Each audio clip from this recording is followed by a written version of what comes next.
मुझे तो परेशानी में समझ ही नहीं आ रही मैं क्या करूं। मैं तो बड़ी मुश्किल में फंस गई हूँ। एक तो मेरी शादी हुई है, बच्चे, फिर शौहर भी नहीं है। मैं किससे मदद मांगने जाऊं? हर वक्त मदद मांग मांग के मैं खुद ही थक गई हूँ। कुछ ना कुछ तो मुझे सोचना ही पड़ेगा। क्यों ना अपने दोस्तों के पास मैं जाके उनसे बात करूं। ऐसे ही गौरी चिड़िया अपने दोस्तों के पास चली जाती है। कल्लू और टोनू भी बैठे होते हैं। टोनू भी उससे कुछ बातें करना चाहता है। गौरी गौरी, मैंने एक तरकीब सोची है, क्या हम उस पे अमल करें? कामयाब हो जाएंगे। कल्लू भी कहता है, बताओ तो सही क्या तरकीब है, बस ऐसे बातें किए जाते हो। हाँ हाँ, बता रहा हूँ बता रहा हूँ, पहले तुम चुप तो हो जाओ, तुम भी बोलते जाते हो और चुप होने का नाम ही नहीं लेते। ऐसे ही टुन्नू भी गौरी को अपनी तरकीब बताता है। गौरी, क्यों ना हम ऐसे करें कि हम अपनी अपनी फसल उगाएं और कल्लू हमें उधार दे देगा। और हमारे बच्चे भूखे मर रहे हैं, कल्लू से रोज रोज मांगते भी शर्म आती है। क्यों कल्लू मियाँ, क्या तुम हमें उधार दोगे? हाँ हाँ, क्यों नहीं दूंगा। ऐसे ही टोनू अपने घर चला जाता है और अपनी बीवी को ये बात बताता है कि कल्लू हमें उधार दे रहा है और कुछ अरसे तक हम उसको लौटा देंगे। मौसम बहार भी आ गया है, फसलें भी उगाने का वक्त आ गया है। क्यों ना हम कोई फसलें उगाएं। ऐसे ही टुन्नू चला जाता है घर। टुन्नू बड़ा उदास होता है कि अपनी बीवी को क्या कहूँ।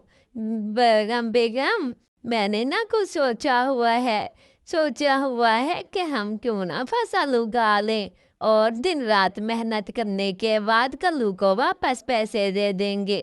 ये सारी बातें टुन्नू अपनी बीवी से कहता है। बेचारी क्या करे, परेशान होती है। वो भी मजबूरी का फायदा उठा के कहती है, कोई बात नहीं, हम कल्लू से उधार ले लेते हैं। और दोनों मियाँ बीवी खुश हो जाते हैं कि चलो कोई ना कोई हमारा काम तो बन गया। हम ऐसे वेले बैठने से बेहतर है कि हम कोई काम कर लें। ऐसे ही दोनों प्लानिंग करने लग जाते हैं कि आखिरकार हम फसल कौन सी उगाएं। मुझे तो अब जी समझ नहीं आ रहे। बस करें भाई, आप रोना तो बस कर दें। अब हमने प्लान कर लिया है ना फसल उगाने का। एक तो अब रोते जाते हैं बच्चों की तरह। हमारे बच्चे देखेंगे तो क्या कहेंगे। अगले ही दिन दोनों फसल देखने के लिए जमीन पे जाता है कि ये इस जगह पे मैं फसल उगाऊं। वाह, जगह तो बहुत अच्छी है, बनी हुई भी है। ऐसे ही गौरी भी फसल उगाने के लिए तैयार होती है। वो अपना टाइम वेस्ट नहीं करती और वो किस्म किस्म की सब्जियां उगा देती है। गाजर उगाती है, शलजम उगाती है, गोभी उगाती है। मेरे तो वारे न्यारे होंगे। अब टुन्नू को जाके बताऊंगी कि टुन्नू, मैंने इतनी इतनी सब्जियां उगाई हैं, क्या मेरी ये सब्जियां बिकेंगी और हमारे पास कुछ चार पैसे हो जाएंगे। ऐसे ही गौरी रानी बड़ी खुश होती है कि कोई ना कोई मेरे पास उपाय आ तो गया है। अब मैं इसको उगा उगाने के बाद रेडी पे सब्जियां बेच आऊंगी। बेचारी रोज आती है और अपनी सब्जियों का चक्कर लगाती है। इधर से गौरी अपनी सारी सब्जियां उठा के ठेले पे ले जाती है और किसी का बाग भी देखती है। ये बहन बहन, तुमने ये शलजम उगाए हुए हैं? हाँ बहन, मैंने शलजम उगाए हुए हैं। अच्छा अच्छा, अब इसमें ना ज्यादा पानी ना दिया करें। हाँ, तुम्हें क्या मैं ज्यादा पानी दूं या ना दूं? चलो हटो। मैं तो आपकी भलाई के लिए कह रही थी। मुझे तुम्हारी भलाई की कोई जरूरत नहीं है, जाओ तुम यहाँ से। ऐसे ही गौरी चिड़िया उससे बहुत समझाती है कि कुआं पास होने का मतलब ये नहीं कि बार बार सब्जी को पानी देती रहो, अंदर से गल जाएंगी। लेकिन कल्लो जो होती है वो बड़ी चालाक होती है और उसे कहती है, बहन क्या लेने आई हो आप मुझसे? मेरे पास तो किस्म-किस्म की सब्जियाँ हैं। आप मुझसे क्या लेना चाहती हो? बहन मुझे आलू दे दे। अम्मा भी आलू तो 100 रुपए किलो है। चलो मुझे बैंगन दे दो, 50 रुपए किलो है ना?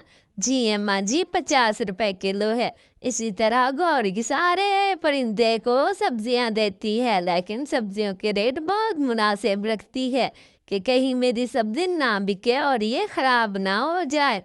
ऐसे ही गौरी अपनी सारी सब्जियां दिन रात मेहनत करके बेचती है और कुछ ही दिनों में उसकी सब्जी बहुत ज़्यादा बिक जाती है और खराब होने से भी बच जाती है।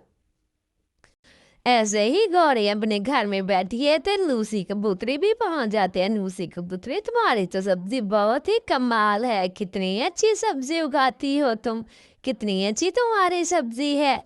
माशाल्लाह, तुम तो बहुत मेहनती हो, बहुत अच्छे काम करती हो तुम तो। मुझे तो लगता है कि तुम बहुत तरक्की करोगी। हाँ, बस तुम्हारी दुआ चाहिए और तुम लोगों की दुआएं चाहिए मुझे, और तुम लोगों से क्या ज़रूरत है? बस दुआ किया करो मुझे, और मैं तो आप लोगों की भलाई चाहती हूँ कि थोड़े दामों में, सस्ते दामों में अच्छी सब्जी बेचूँ आप लोगों को। हाँ हाँ, सही कह रही हो तुम तो वैसे भी बहुत अच्छी हो। सारे जंगल के परिंदे तुम्हारी ही तारीफ करते हैं। ऐसे ही तीनों दोस्त इकट्ठे बैठ जाते हैं और आपस में बातें करते हैं। भाई भाई बात तो सुनो, तुम्हारी सब्जी तो बहुत अच्छी है, तुमने अभी तक सब्जी का ठेला नहीं लगाया? नहीं बहन, बस मेरे कुछ दिनों की देर है, सब्जी मेरी पक जाएगी तो मैं भी ठेला लगा लूंगा। हाँ, आजकल तो गौरी की सब्जी की वाह वाह चल रही है। हाँ हाँ, क्यों ना चले मेरी सब्जी की वाह वाह। आखिरकार मैंने मेहनत भी तो बहुत खूब की है। मुझे तो समझ ही नहीं आ रहा था कि मैं क्या काम करूं, और ये तरकीब तो तुम्ही ने मुझे बताई थी, और माशाल्लाह से मेरा काम बहुत अच्छा चल रहा है।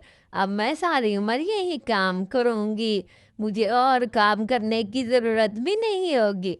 ऐसे ही तीनों दोस्त इकट्ठे बैठ के अपने वक्त की प्लानिंग करते रहते हैं कि हम ये करेंगे तो वो करेंगे, और वक्त गुजरता जाता है। तीनों दोस्त बहुत अच्छे होते हैं, एक दूसरे का साथ देते हैं और ख्याल रखते हैं। प्यारे बच्चों, आप लोगों ने स्टोरी में से क्या समझा कि हमें तो अपने ज़रूरियात के लिए किसी के आगे हाथ नहीं फैलाना चाहिए। जो भी हमें हुनर आता है, जो भी काम आता है, हमें वो खुद करना चाहिए।